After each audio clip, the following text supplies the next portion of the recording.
Hello दोस्तों, आपके अपने चैनल इंग्लिश मेनिया में आपका बहुत बहुत स्वागत है।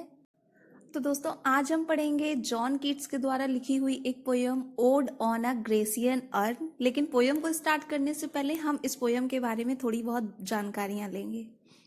तो दोस्तों, ये पोयम जॉन कीट्स ने तब लिखी थी जब वो 1819 में एक म्यूजियम घूमने गए थे और वहाँ पे उन्होंने एक यूनान देश का अर्न देखा था। दोस्तों, अर्न क्या होता है? कलश होता है। उस अर्न को देखने के बाद वो उससे बहुत ही ज़्यादा उसकी चित्रकारी से प्रभावित हुए और उसके बाद उन्होंने ये पोयम लिखी जो कि 1820 में पब्लिश हुई। तो उन्होंने क्या क्या उस अर्न में देखा, ये पोयम को पढ़ के ही पता चलता है। आइए हम लोग बढ़ते हैं अपने पोयम की तरफ।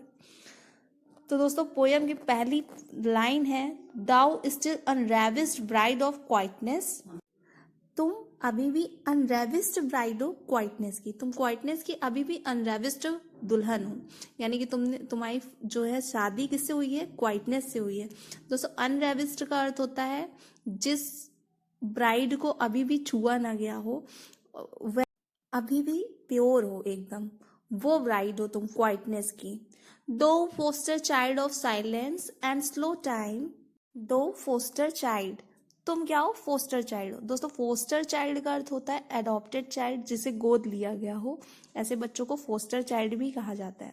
तुम फोस्टर चाइल्ड हो, एडॉप्ट यानी कि तुम गोद ली हुई बच्चे हो, ऑफ साइलेंस, किसके? साइलेंस के और स्लो टाइम के। मतलब तुम एडॉप्टेड चाइल्ड हो किसके? साइलेंस के और स्लो टाइम के। ठीक। अब sylvan historian who can thus express a flowery tale more sweetly than our rhyme. Sylvan historian, दोस्तों सिल्वेन का अर्थ होता है देहाती या गांव से संबंधित, और हिस्टोरियन का अर्थ होता है यानी कि हिस्ट्री को बताने वाला। और यहाँ पे इसको सिल्वेन हिस्टोरियन बताया जा रहा है क्योंकि इसमें कई जो कलाकृति हैं वो बताई जाती है, यानी वो पुरानी हिस्ट्री को व्याख्या करती हैं। इस वजह से इसको क्या कहा जा रहा है? Sylvain historian. एक गांव या देहात की कथा बताने वाला, कहानी बताने वाला एक हिस्टोरियन बताया जा रहा है। Who canst thus express a flowery tale more sweetly than our rhyme. दोस्तों, इस लाइन में जॉन कीट्स अब इस कला को और भी ज्यादा श्रेष्ठ मान रहे हैं, अपनी पोयम से भी ज्यादा श्रेष्ठ इस कला को मान रहे हैं कि इस पर जो फ्लावरी टेल मतलब फूलों की जो कहानियां छपी हुई हैं वो उसको उतने अच्छे से, उतने प्यार से, उतने मीठे तौर पे एक्सप्रेस नहीं कर पा रहे हैं जितना सुंदर उस पर वर्णित है, जितना सुंदर उसमें बताया गया है उतना सुंदर वो अपनी पोयम में भी नहीं बता पा रहे हैं।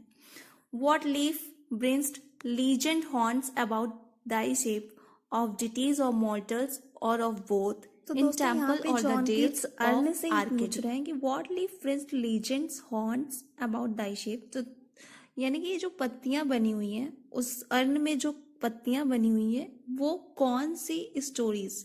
दोस्तों, हॉन्ट्स का अर्थ हो गया स्टोरी।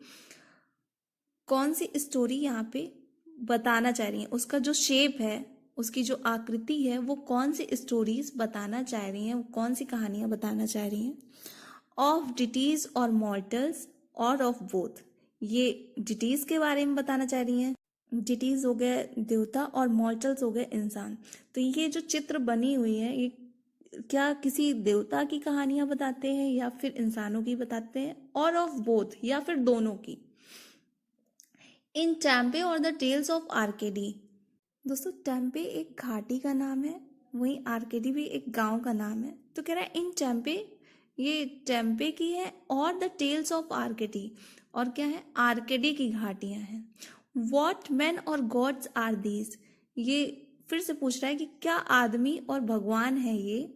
और वॉट मैडन्स लोथ, मैडन्स का अर्थ होता है औरतें, और क्या औरतों का ग्रुप है ये।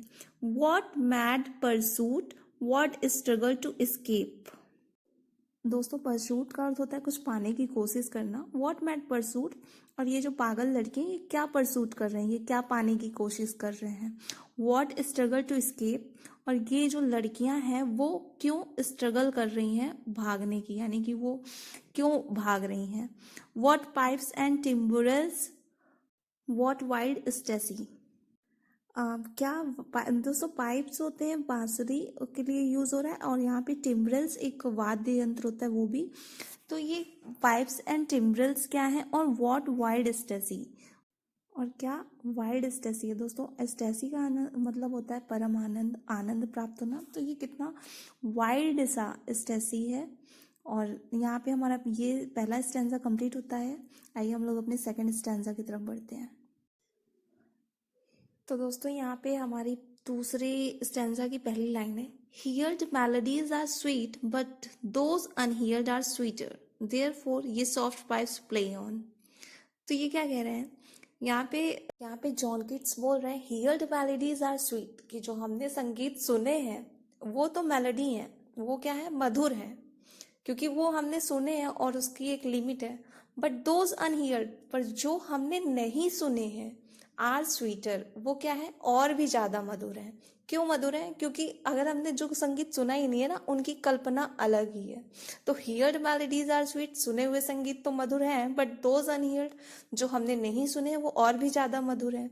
Therefore ye soft pipes play on, इसलिए ये सॉफ्ट पाइप्स, ये जो पाइप्स इसमें प्ले ऑन बजाए जा रहे हैं, not to the sensual ear, यानी कि जो हम मेरे कान है उससे क्या है नहीं सुन सकता हूँ, बट लेकिन more endeared pipe to the spirit ditties of no tone, लेकिन ये और भी मधुर है, मोर इंडियर्ड और भी मधुर है pipe to the spirit ditties of no tone, किस स्पिरिट से, उन गानों के जिसके कोई भी टोन नहीं है, उस स्पिरिट से इनको जो है और भी ज्यादा ये मधुर लग रहे हैं, उन कानों से इसको सुन पा रहा हूँ।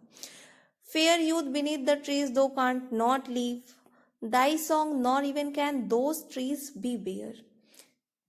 फेयर यूथ एक जवान लड़का, बीनीथ द ट्रीज पेड़ों के नीचे, thou can't not leave thy song, जो कि अपना गाना नहीं छोड़ सकता, अपना धुन अपना गीत नहीं छोड़ सकता। Nor even can those trees be bare, और ना ही कब उस पेड़ के यानी जो पत्ते हैं वो झड़ सकते हैं। She bold cannot lover fade. Never Thou hast canst not thou thy किस। bliss. Forever wilt thou love had and she be fair. तो यहाँ पे ओवरऑल जॉन कीट्स क्या बोल रहे हैं कि बोल्ड लवर, वो जो बोल्ड लवर है, जो एक दूसरे को किस करना चाह रहे हैं, वो कभी भी किस नहीं कर पाएंगे। दाउ विनिंग नियर द गोल, जबकि वो अपने गोल के एकदम करीब हैं, जबकि वो एकदम किस करने ही वाले हैं, बट स्टिल वो कभी भी किस नहीं कर पाएंगे। यट डू नॉट ग्रीव, फिर भी डू नॉट ग्रीव, उदास ना हो। She can not fade, thou thou hast not thy bliss, वो कभी भी जो यानी उस लवर की जो प्रेमिका है, वो कभी भी जो है बूढ़ी नहीं होगी, सदैव ही युवा बनी रहेगी। और for ever will thou love and she be fair, और उसका जो प्रेम है उसके प्रति, शी बी फेयर, वो हमेशा ही क्या रहेगा, उतना ही रहेगा जितना आज है, उतना ही हमेशा बना रहेगा। यानी उसका जो लव है, प्रेम है अपने प्रेमी के प्रति, वो भी कभी भी फीका नहीं रहेगा, और वो हमेशा ही ऐसी युवा और सुंदर और जवान रहेगी।